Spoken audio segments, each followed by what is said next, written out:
Hello, everybody. How was everybody's break?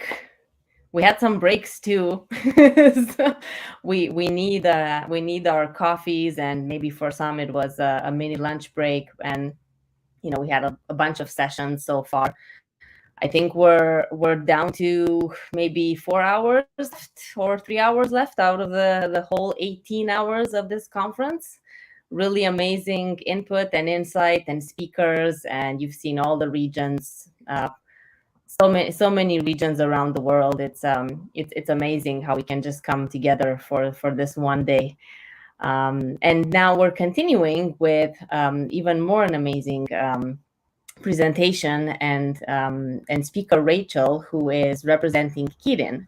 And KeyedIn is our title sponsor for the conference, which basically means that mainly everything is here registration free, and all your access to it is for the most part due to KeyedIn. So thank you so much for supporting the conference once again. You did it last year and this year too, so we're really appreciative of that. And Rachel, a pleasure to have you, and looking forward to hearing more about what is happening in the reality of today's PMOs. And everybody else, use the chat, use the questions. One more thing to note is that we have 30 minutes, and because we have KeyedIn has a booth in that reception area. So we were thinking it might be better if we continue the presentation here, and then any questions that you guys have, for the most part, you can go afterwards and talk to Rachel at the booth. And this way you have the chance to talk more detail and in more depth, and also get the chance to network and find out more about KeyedIn's products and services. So hopefully that works. I will disappear now, Rachel. Up to you. The stage is yours. Enjoy. Perfect. Thank you, Alenka.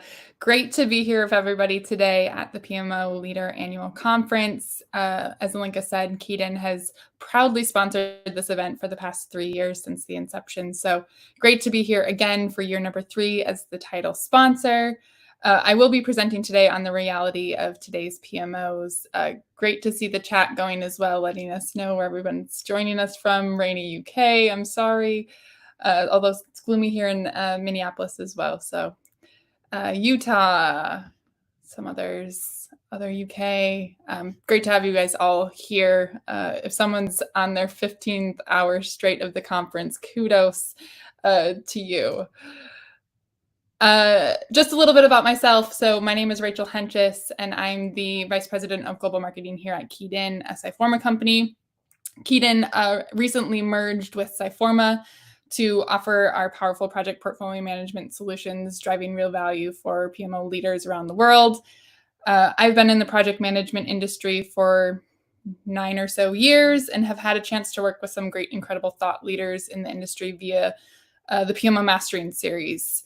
If you're not familiar with this resource, it's a resource available on our website that provides common project and portfolio management questions answered by industry thought leaders. So a lot of the speakers and hosts that you see a part of this event are actually contributors to that resource as well. So highly encourage you to check that out when you get a chance. It's KeyedIn.com/mastering-series.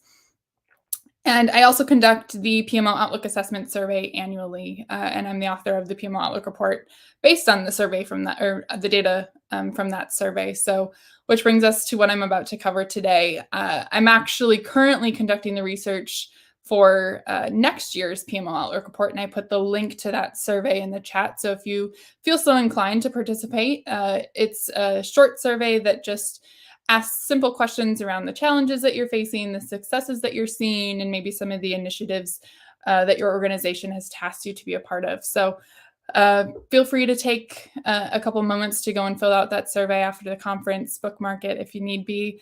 But that survey helps drive kind of the data that we're going to go through today. Nicole says, I have the 2023 edition on my desk. Awesome. Well, none of this will be a complete surprise then, Nicole, but as we go through, let's just look at what I'm going to be talking about today. What is the PMO Outlook Report?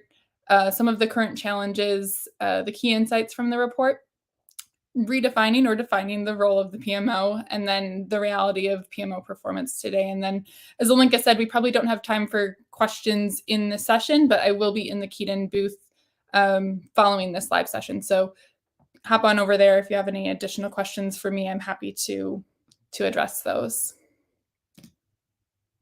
So where does the data come from? It comes from a survey.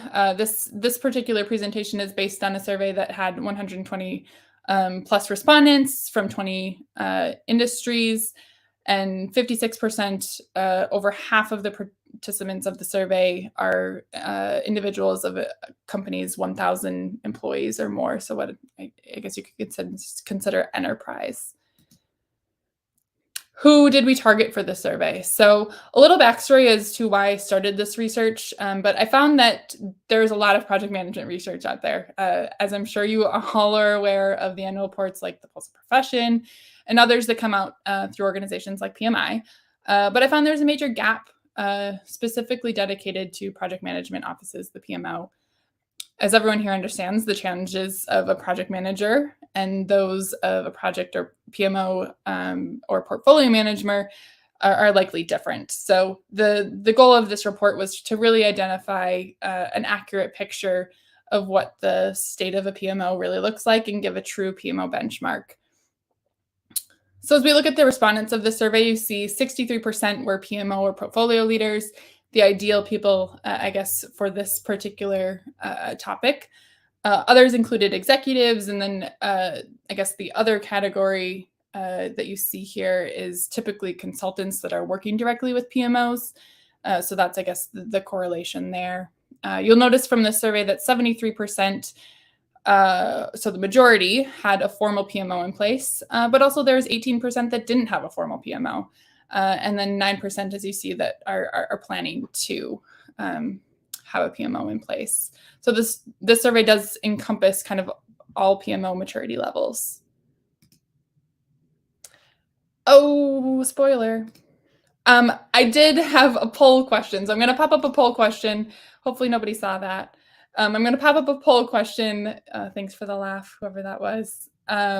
Right now, I want you to tell me what is your biggest challenge as a PMO leader. So without any influence from the slide that you may have gotten a peek from, let us know in the poll what your biggest challenge is. So is it resource management, project prioritization, maybe it's visibility and reporting, and the last option there is the project financial management. So I'll give everybody just a second, and I'll go back to the chat to see if there's any comments about the spoiler.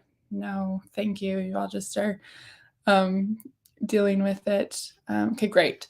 So from the audience we have here today, it looks like 47% are saying resource management. Now that's 52, so you see that's live. 30% are saying project prioritization, 17% visibility and reporting, and I guess no one is saying their biggest challenge is project financial management. So thank you for your participation. Resource management is top of, yes, exactly. And that will show on the spoiler alert of the slide that was next. But here we go.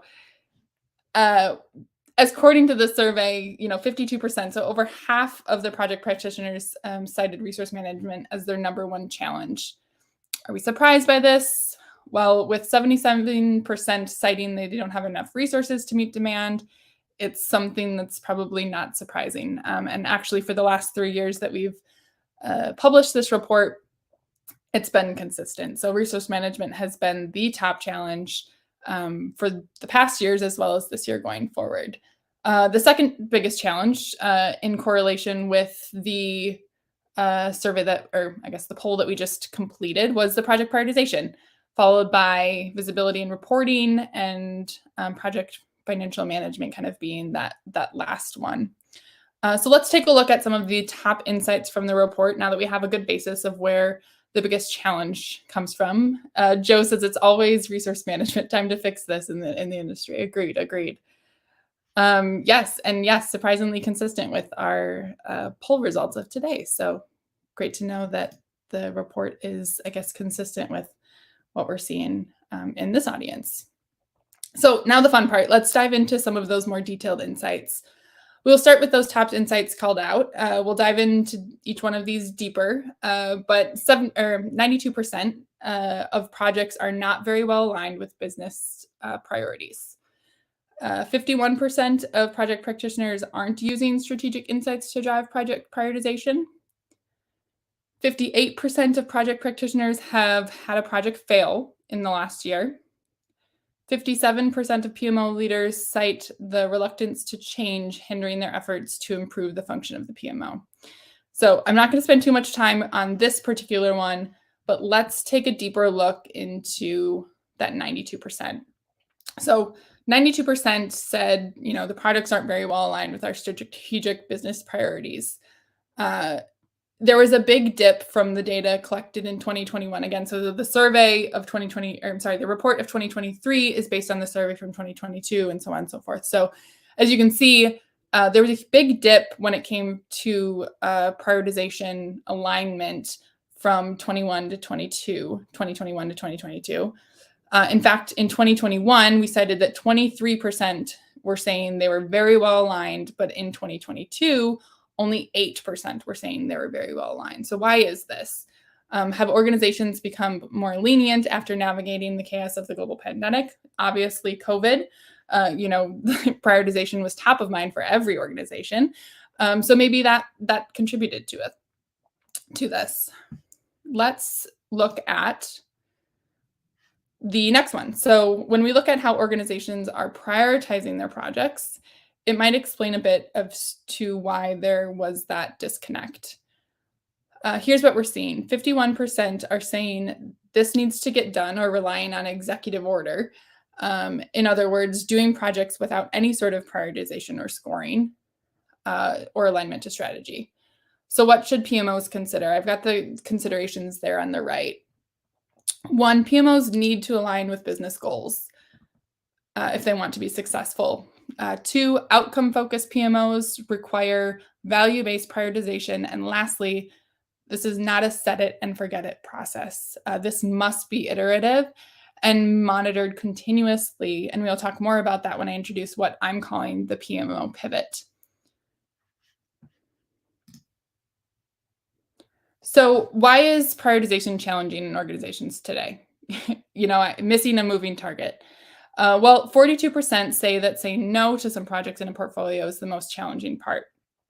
That probably correlates to the 58% of project practitioners that have had a project fail in the last year. It's possible they weren't actually working on the right projects. This also correlates to organizations that are challenged with scoring the value of the portfolio of projects at 33%. So showcasing the need for PMOs to have a defined role in their business and be measured accordingly. Also a topic that we'll get to later on. Lots of spoilers in this presentation. Or I guess teasers, I should say. And then I said at the beginning that most of the data continues to remain consistent across the board for the top challenges being resource management. So why are we seeing this? Well, 56% are saying the reluctance to commit money and energy and reluctance to give up legacy functions as top reasons for PMOs are roadblocking for improvement. That said, it's imperative for organizations today to embrace change and learn to adapt. Otherwise, they will get left behind. Status quo is not going to cut it anymore for organizations. Things are moving way too fast. And business as usual won't get organizations the result that they want to make them successful today, tomorrow, and for the years to come.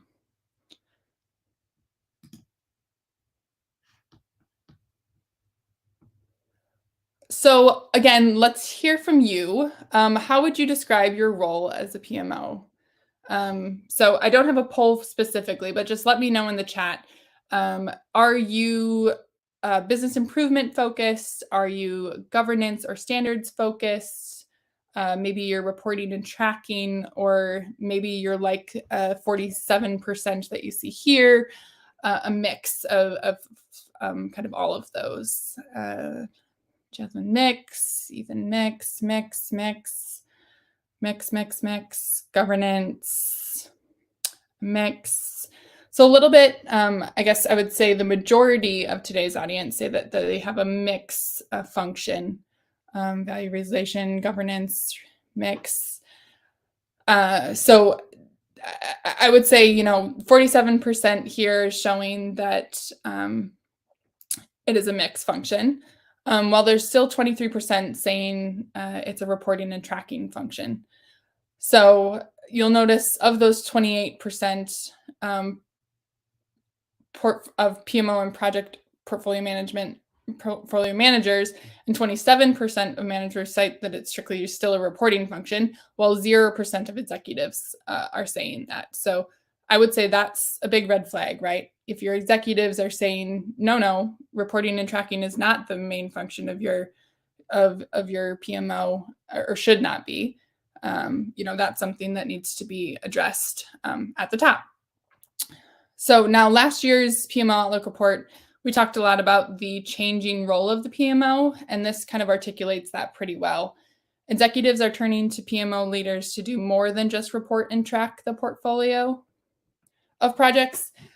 We talk about transitioning from a traditional PMO to a results-driven PMO. This shouldn't scare PMO leaders. It should feel like an open invitation to make real impact in your organization. But in order to do that, some things need to be sorted, and that's how your PMO is actually being measured. If you look at the top measurement criteria for PMOs, you see delivering on time and on budget. But when you look at project failure, the top response is 57% saying stakeholders are not satisfied with the end result. That's a disconnect in what I call the Great PMO Divide.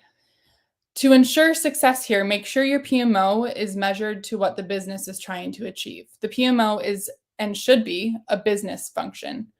Those performance KPIs should be correlated to create a common measurement of success and failure across the organization.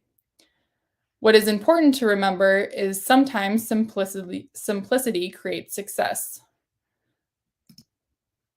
Ultimately, when we broke it down and asked survey responders what defines a successful PMO,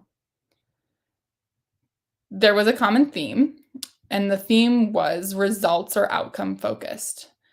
A PMO that is results driven and aligned with business, with the goals of the business, is a PMO that is going to be successful. It's really just that simple. So how can you ensure that your PMO is aligned to the business?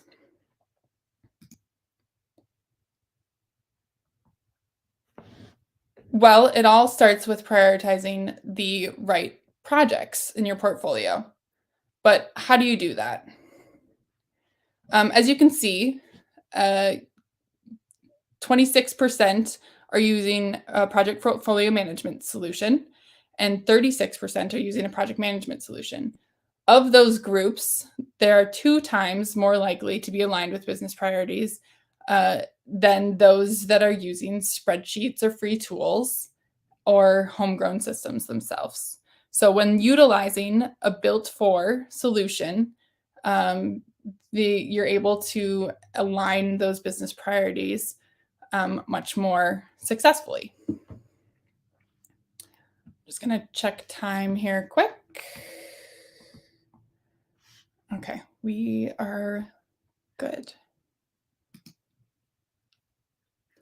So I've got another poll question that I spoiled again, but I'm going to publish now. And let's see, can you guys all see that? Let me know or start voting. What was your biggest initiative for your business in 2023? This was a question that we asked as part of the 2022 survey. And it would be great to see, now that we're close to the end of 2023, what those initiatives were from the audience here today. So I've got digital transformation, increase your PMO maturity, growth in revenue, or maybe there's something else. And if you select other, let us know in the chat kind of what that initiative was. That would be great. And I'm just catching up on the chat. That's how PMOs provide value, results aligned with the business. Absolutely, Ethan. Okay, so we've got 25% of today's audience saying digital transformation, 25% saying increased PMO maturity, 45% saying growth in revenue, and then 5% saying other. So interesting, there is discrepancies this time around with the poll and the survey that we executed. But as you can see here, when we asked survey responders the same thing, we had 37% say digital transformation, 29% say increased PMO maturity, 18% say growth in revenue. So now what do we do with these? What do those three things have in common? I think change. When we talk about change and business priorities and initiatives, how can, as a PMO leader, embrace change? Surprised it isn't more focused on growth and revenue. Business or digital transformation kind of was the main theme that we found, followed by the PMO maturity. So how can we embrace change? This is when I'm going to introduce to you what I like to call the PMO pivot. The PMO pivot allows the PMO to establish themselves as the bridge from strategy delivery and project execution, even when those business priorities shift.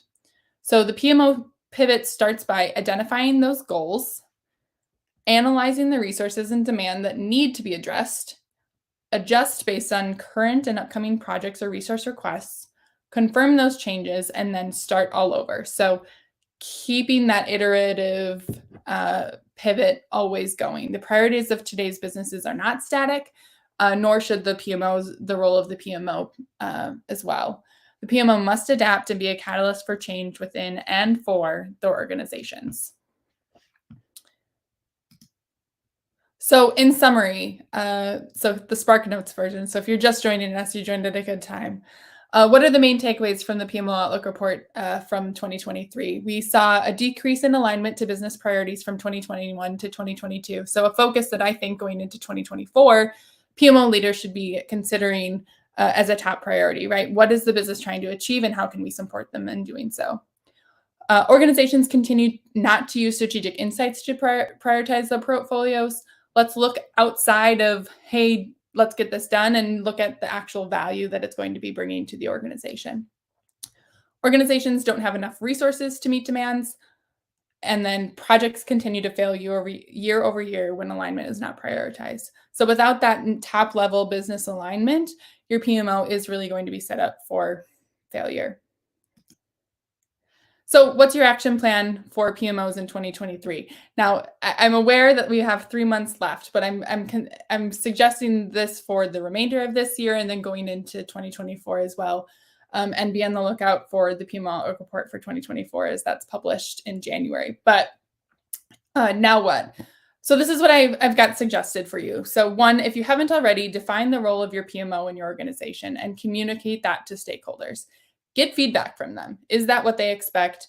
Should that change based on the initiatives that the business is trying to achieve? 2, know the top initiatives of your business. Without those initiatives, you're not going to be able to prioritize a portfolio that's delivering the value that the business expects.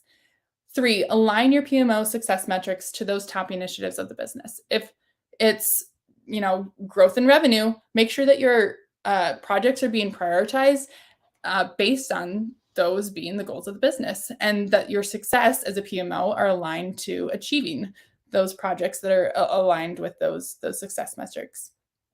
Communicate effectively with executives with the insights that matter to them. Speak to your executives in the way that they want to be, presented information. They don't care if a project is on time or on budget, unless it's going to be affecting the business goals or things like that. So make sure that when you're communicating with your executives, it's in line with what they're trying to achieve. And then lastly, embrace the PMO pivot and be ready to adapt, because we don't live in a static world and things will continue to change. So I just want to say thank you for joining me on today's presentation. The PMO Outlook report that this presentation is based on is available complimentary on our website, KeyedIn.com/PMO-Outlook-report. Please, I highly suggest you go and read the full thing. What I covered today was just kind of the surface of that report. And as Nicole has, get yourself a copy, print yourself a copy, and put it on your desk, and remind yourself every day, what you should be considering as a PMO leader to make you successful for tomorrow. It is a complimentary PDF version that's available for download that you can go and print as well. And then I just want to say, hey, thank you for joining my presentation today. Like I said, I will be in the KeyedIn booth following this live presentation. So if you've got questions specifically around our project portfolio management software that we offer, please feel free to visit the booth. My contact information is on the screen, and please connect with me on LinkedIn, Rachel Henches. I'd be happy to connect and provide any further insights or content as we go forward. But thank you, everybody, and thank you for your interactions via the poll and the chat. It's great to see some familiar names in there as well. So I think I'm on time, Ilinka, so here we go. Disappeared. That was really good, Rachel. Thank you. And thank you, everybody, for being so active and chatty and figuring the polls and everything. And as Rachel mentioned, just after the session, we actually have another 15-minute break. So the next session will be starting at 1 p.m. Eastern. So in the meantime, go and see Rachel at the KeyedIn booth, and you can talk about everything in more detail. So we can wrap up the session, so we give people a bit more time to come join you, Rachel. Thank you, everybody, and see you for the remaining part of the day. So don't leave the conference yet. We still have things. We've got more to come. Thanks, everybody. Thank you, everybody.